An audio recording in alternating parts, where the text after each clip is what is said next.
Mic'd up.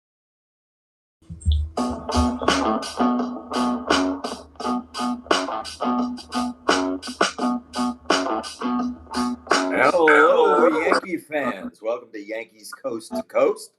I am one of your hosts with the mostest, Adam Schneider. We got Mike Miller and special guest, Dr. Joe Osti. Hello. Great noted psychiatrist who's been working for That's years right. on our mental stability. Is also a wonderful orthopedist who's going to talk to us about injuries today because we have got a lot to talk about. And Right. he's the same age as Rocky Marciano.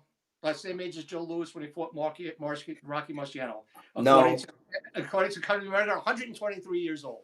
Yeah, I think 137. he was on the. I think he was on the staff for Joe Louis. But we make fun of Joe. We do it with love. I know It's you do. always been the case. Love. So anyway, what tough state are times. you in besides confusion at your age? I'm sorry, Mike. What? What state are you in besides confusion? Are you in Carolina What or state? Ohio? No. Oh, what state? I thought you said what kind of state am I in? But I'm Clearly in confused. North Carolina. Yeah, I'm at the beach, so I won't be back in Ohio for a good month and a half. So, right now I'm just hanging out here. So as opposed to the normal parts unknown. Yeah, So we'll go from I there. I travel around a lot, driving mostly. Okay. All right, so we can get right into it. So today's topic, right on cue, 35, well now about 55 minutes ago, another Yankee injury. Garrett Cole is done. Tommy John. Luis Heel out at least 3 months. Stanton out indefinitely, both elbows and somehow a calf, as Adam said, ball walking. JT Brubaker, broken ribs, out indefinitely. Chase Three Hampton, of them, not one, three. Well, he's got thin ribs. Chase Hampton, out for the season. Tommy John. DJ LeMahieu, calf, ball walking with Stanton. Jake Cousins started throwing. Maybe he'll be back in April. Jonathan Loaizaga, still out. Say he's going to be back in May. Maybe June. How long will he last? Tyler Mattek, about to make the team as the second lefty. Gets hurt, has an oblique. Clayton Beater, the oft-injured Clayton Beater. Right shoulder discomfort, out indefinitely. And then everybody's favorite side-arming Jeff Nelson wannabe, Scott Efros, has a hamstring, and his return is unknown. Pile that on top of the fact that Judge, who is not injury-prone, as we've proven, but does get freak injuries like breaking his hand, being hit by a pitch, stepping on cement in right field at Dodger Stadium, hasn't had one in a couple of years.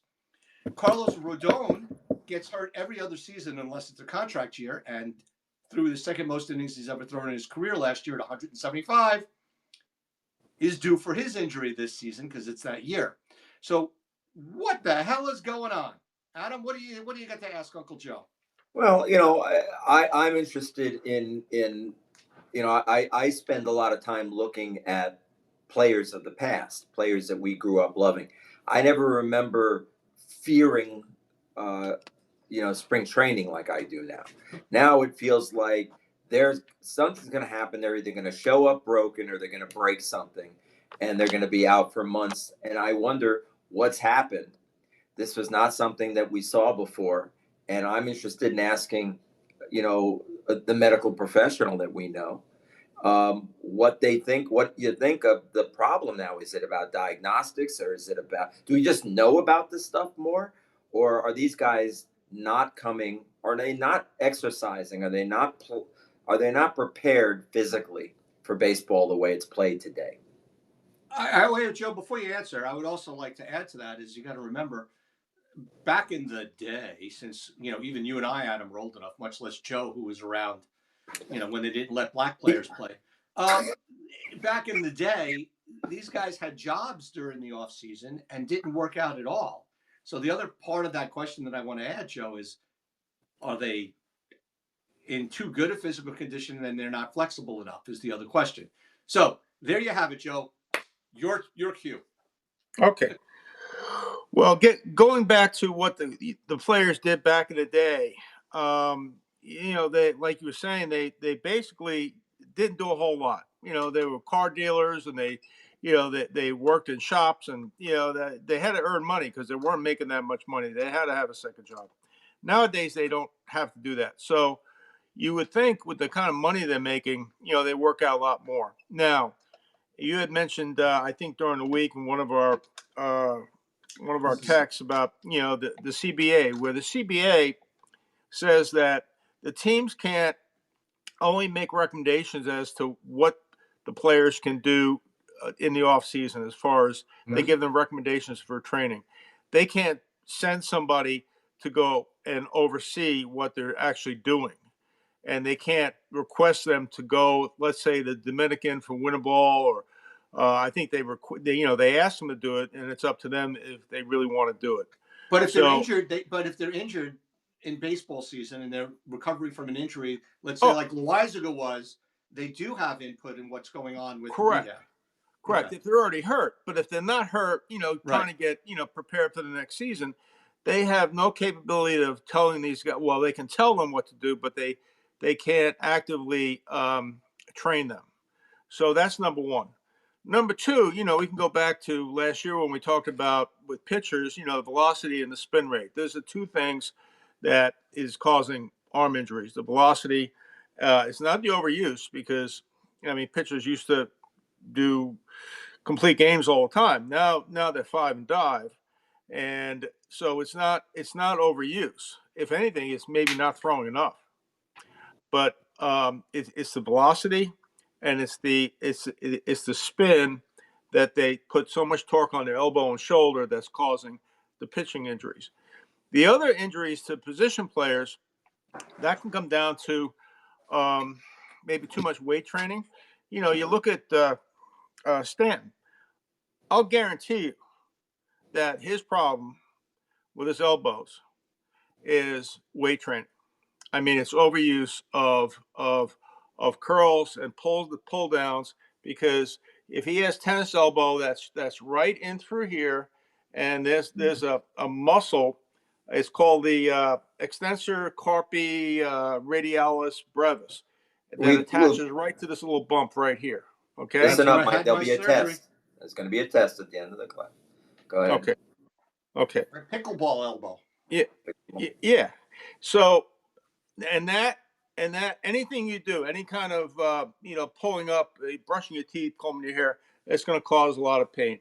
So, and they call it a tennis elbow is because primarily on backhands, when you're backhanding the ball, that's the muscle that gets a lot of use. With the wrist action, it's right in through here. So if you're backhanding it, so I think with Stanton, it all came from, unless like he's playing pickleball with you, Mike.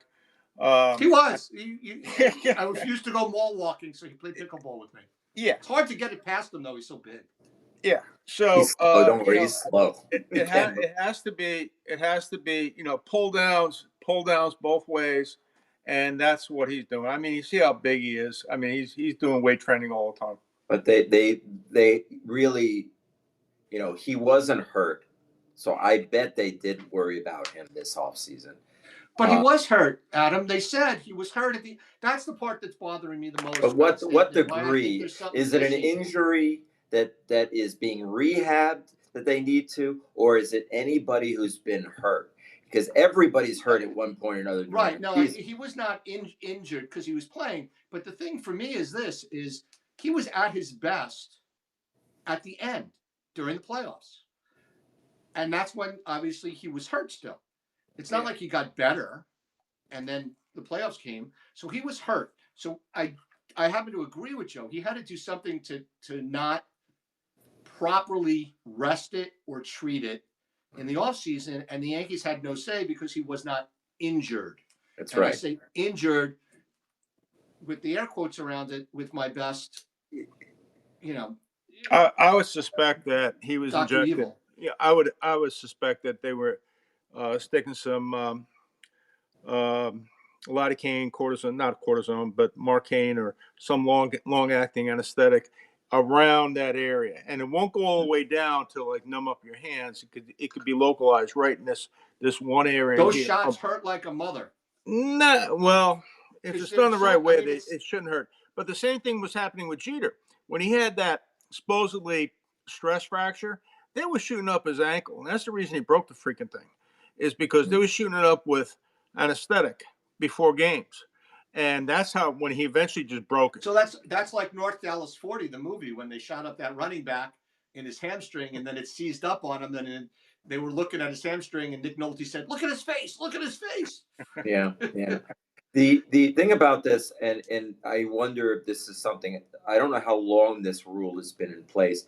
I don't know if there was a rule before the CBA that they were able to Oh, I'm monitor sure it's these been there guys. forever. That's the type of rule that's been there forever. But that Players don't seems to want be a them. type of rule that should be monitored, because it seems to me that this is, these guys, let's call it, very expensive assets. They are entertainers. We spend a lot of money to participate in this sport, as a fan. And if you go to a game, I bought my opening day tickets today. I'm sitting in the nosebleeds. It's all they're available. It was $400. I mean, Wow. it's absolutely crazy. Yeah. But that's what you're. This is the game, and we want these guys on the field so they can perform for us.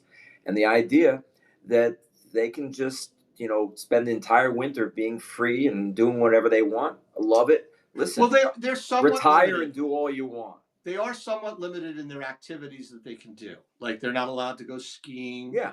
They're not allowed to. They're not Take up allowed to do a basketball. lot of stuff as far as activities. They're not going skydiving. That type of stuff is in the CBA and in every contract. But as far as the workouts and what they can and can't do, you can't monitor guys 24/7 in the off season. You can't really monitor them 24/7 during the season. If you listen to the stories that players like Charlie Hayes and others have told us about Doc Gooden making believe he's Batman jumping out of a window. But you've got a whole bunch of stuff that these guys can't control. You just can't control everything they do. Um, but I would say from they my can certainly perspective, do more.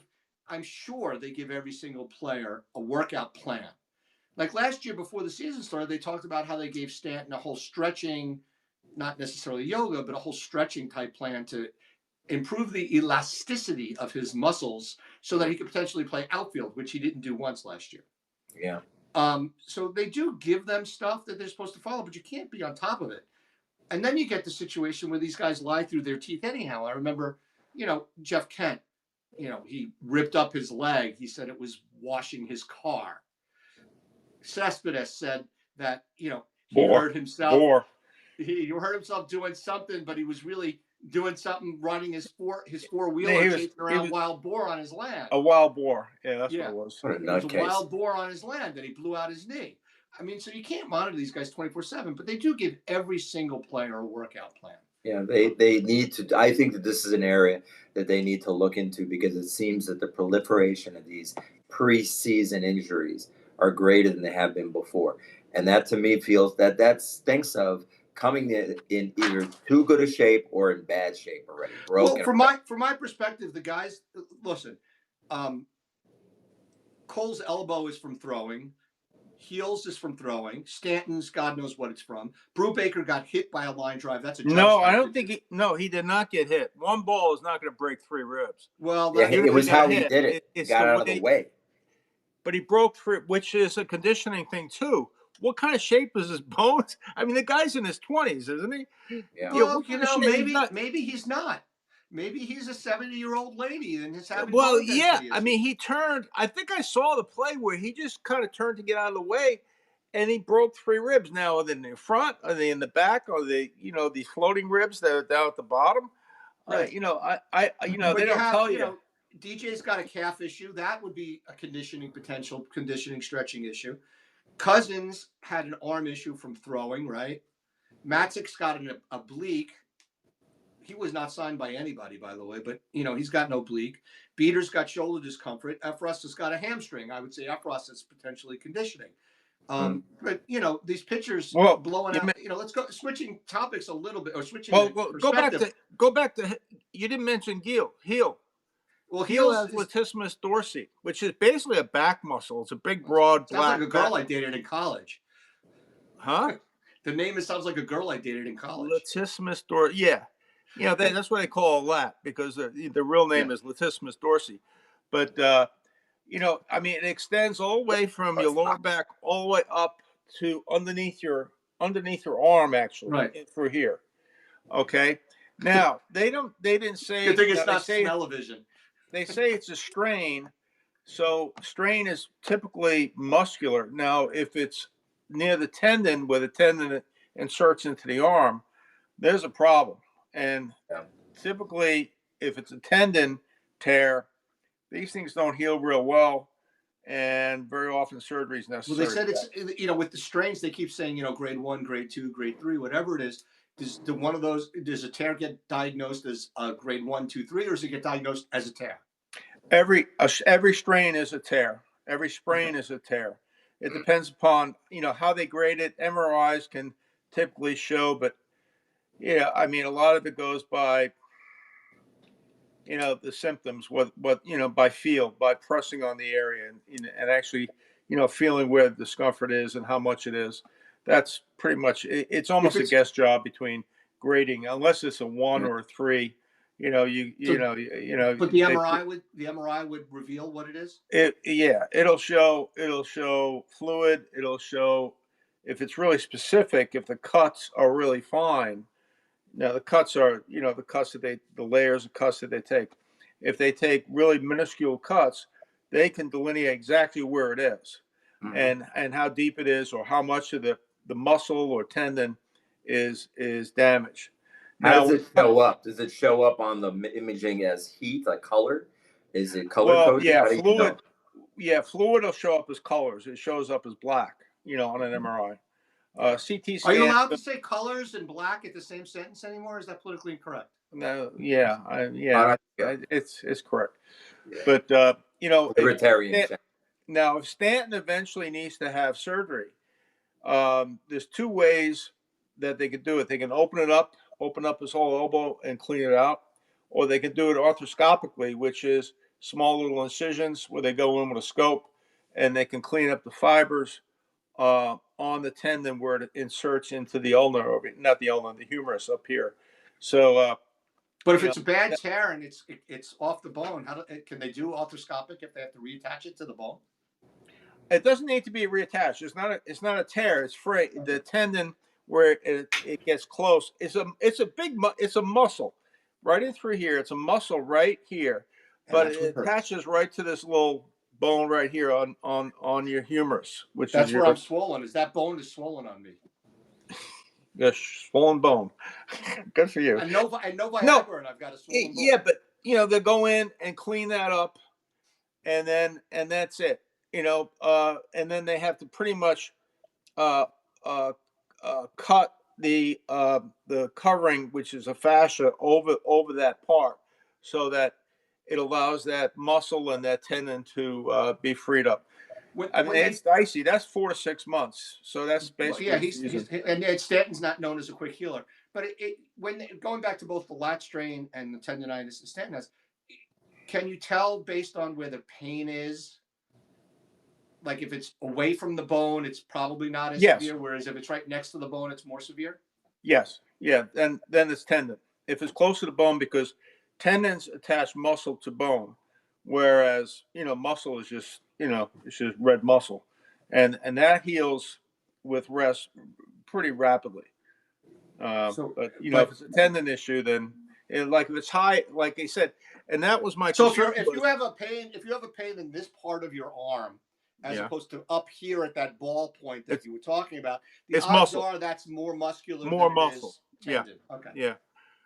Yeah. But or you could be like Rodney, my arm, it's broke. Well, my arm. Initially with heel, he said shoulder. Right.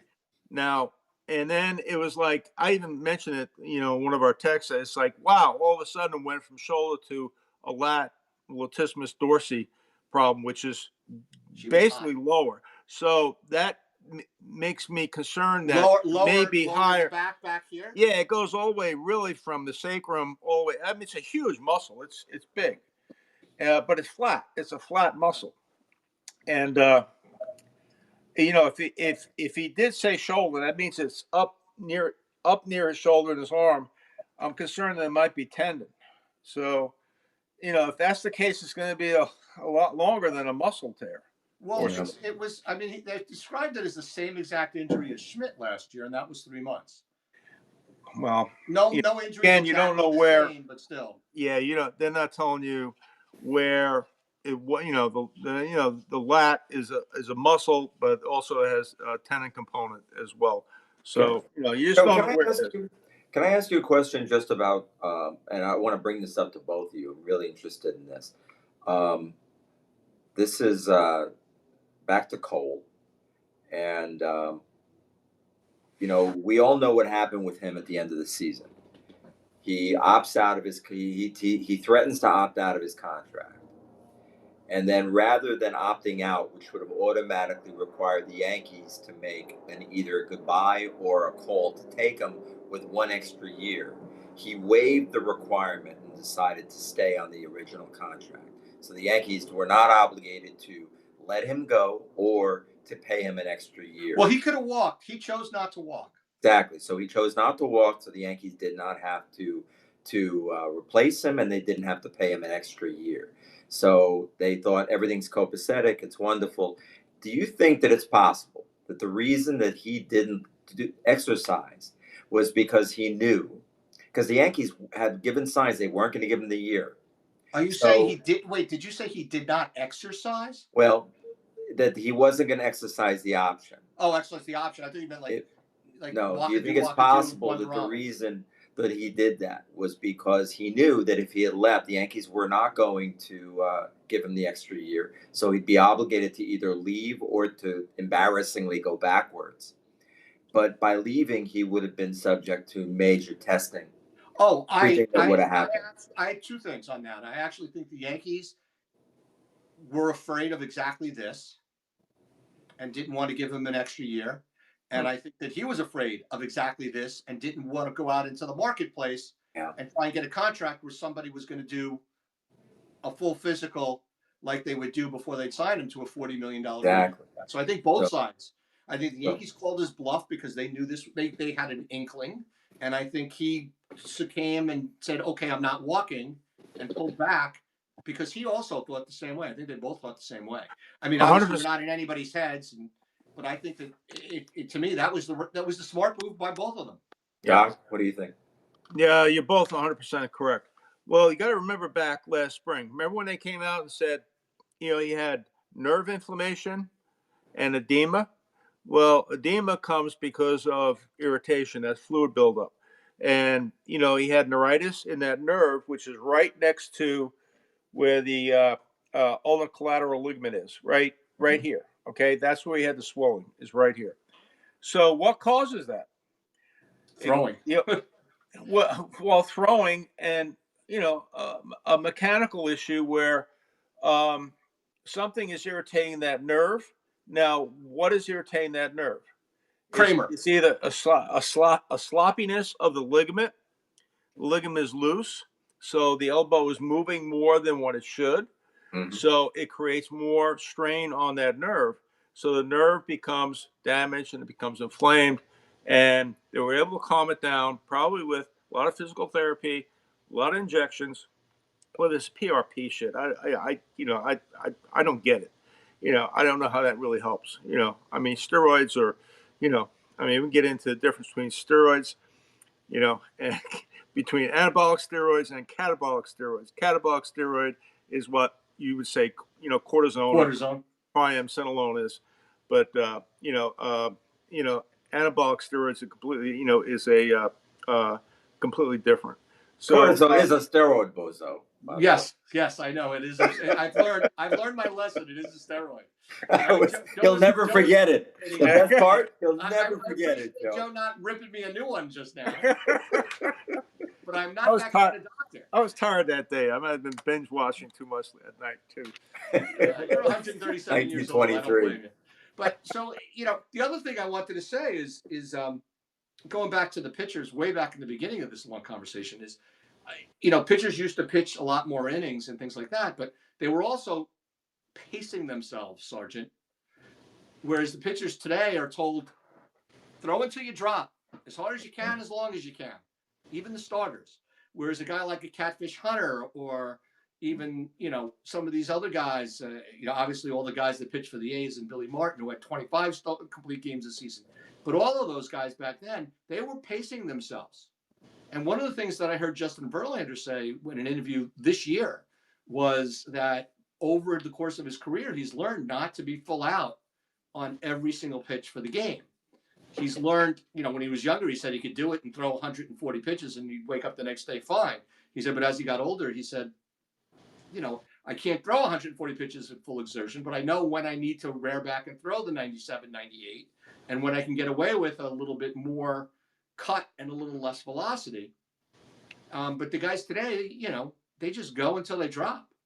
Well, the outlier would be Nolan Ryan. Well, Nolan Ryan. Nolan Ryan, he's a freak. He's a freak of nature. It has to be. We all wish we could be. Still looks like he'd throw 90 miles an hour. Oh, I'm sure he could. And I'm sure he'd throw at us if he had a chance. True. But that's the situation with those guys. So what I wanted to do just the last 2 minutes or 5 minutes of this show is it's not just the Yankees, right? Right. It's not. It's not just the Yankees. No, so baseball. I wanted you guys, I have it pulled up on this Google machine I have in front of me. And I wanted That's called, you guys, that's the World Wide Web. Oh, for those of you. Whatever it is that Al Gore allows us to have. Thank you. The information superhighway. I wanted you guys to pick a team, any team, and I will tell you their injuries just to give you an idea that it's not just the Yankees. The New York Mets. All right. Well, the New York Mets had a tough injury today.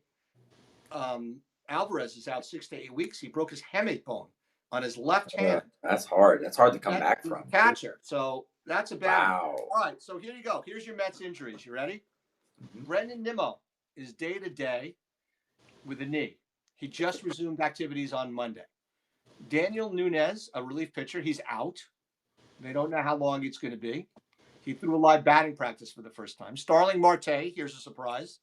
He's day-to-day with a knee. Yeah, but he'll be back in a few days, right? Yeah, but he gets hurt all the time. Francisco Alvarez out 6 to 8 weeks. Christian Scott, who was supposed to be a starting pitcher for them, and they're one of their major prospects, 60-day IL because he's been out for a while, and he's throwing from 45 feet finally, playing catch. Drew Gilbert, center field prospect for them. He's just getting over the hump. He's out for a while. AJ Minter, as planned, is going to be out because they signed him while he was out. He's at least out until May. Right. And then he's going back. Nick Madrigal, who they signed to a tryout, he's on the 60-day IL because he broke his shoulder. Not separated, he broke his shoulder. Frankie Montes, former Yankee, sort of. He said he's already feeling better after his Joe Osti infused PRP injection. Drew Smith, he's on the 60-day IL with an elbow issue. He's on his way to TJ, right? Ronnie Mauricio, who was the prized infield prospect ahead of Acuna, the other Acuna, who was out last season, he's not coming back at least until April 1st. And that's just the Mets. I mean, so it's everybody. And the Mets injuries are even more interesting than the Yankees because at least you could say Cole and Heel were throwing. Brubaker got hit with something. These guys haven't even thrown a ball yet. Some of them are out. They have a lot of 60-man here. So, I mean, this is a bad time to be alive in New York sports. This was your opportunity to. We were seeing a lot. Bad time to be alive. But the Jets just signed Justin Fields. Yeah, I mean, I think that this will be fine. But let's go around. We only have a couple of minutes, around a minute. But I want to ask both of you, and I'll chime in last. But start with Joe. What are the Yankees going to do to fix this situation? How are they going to replace? How are they going to replace? What's his name? Garrett Cole. Well, they're not. I mean, how can you replace? You can't. But what do you think? 1 year away from a Cy Young winner. No, they can't, and they can't even replace Heel. I mean, they're going to move guys up. I mean, who'd have thought Stroman, who was basically a number 7 pitcher on starting pitcher, now he's number 4. He's 4. He's 4, and he could be 3. See what Rodon does. Yeah, well, I'm very nervous about Rodon. I've been wherever his little. I mean, he might be 3rd. Think about it. Yeah. You got Freed, you got Rodon, and you got Stroman. Stroman's 3, not 4. He's Yeah. 3. No, it's 4. No, you've got to put Schmidt ahead of him because he was in the Schmidt's, rotation before Stroman. when is Schmidt thrown? He hasn't thrown anything yet, but he's back throwing. Good point. So, yeah, I mean, he hasn't thrown yet. And then Will Warren and his 10-point whatever ERA from last year. Spring training's gonna be over in 2 weeks, and he's got to get built up. Yeah. Let me throw this guy out at you. You remember King? You know, he was like the seventh, eighth inning pitcher. Right. And and after his like second, third year, they said let's stretch him out and make him a starter. And near the end of he got hurt. Ago, they made him a starter. And he got hurt. Think? Well, no. The year before, yeah. Well, he broke his elbow. Yeah, that's the year true. before. Yeah, year right. before. But then he came back and they put him in the bullpen and then stretched him out again. Okay, so I mean he's gone with in San Diego, but I'm wondering if they really get into a bind. I wonder if they might do that with Weaver. I mean, Weaver was a starter. Please no. I know. No, I'm not. I'm just wondering what they're going to do. I wouldn't do it because, I mean, he's seventh, eighth inning guy. He's set up. But if they really get into a bind, they don't have anybody. If Warren doesn't pan out. What are you talking about? They got Carlos Carrasco and Winans. We got Winans, yeah. Winans with his 15 ERA lifetime, and Carlos Carrasco, who is only a year younger than you. But Adam shot down my idea. Not anymore. I'm changing. Okay, so my idea is this, and I wouldn't do it right away, by the way, because I would wait to make him pitch in a few games. Yeah. But Alcantara's the guy. And if you're the Yankees and you get Alcantara for, let's say they make a trade in June, not waiting till the deadline. Alcantara comes back. He's a horse. He threw all those innings, blah, blah, blah. One of the best pitchers in baseball. He's coming off of Tommy John. Let him prove that he's healthy. Right? Let him get through May or even the beginning of June before the trade deadline and go to the Marlins, who are going to dump everybody because that's what they do, and say, we'll give you 2 top 100 prospects in Jones and Lombard. We'll give you 2 other lower level prospects that are not not the next up behind Jones or the next up behind Lombard. And, maybe you throw in, now Adam's not going to like this, you throw in a borderline player like a Rice or a Peraza or a Pereira.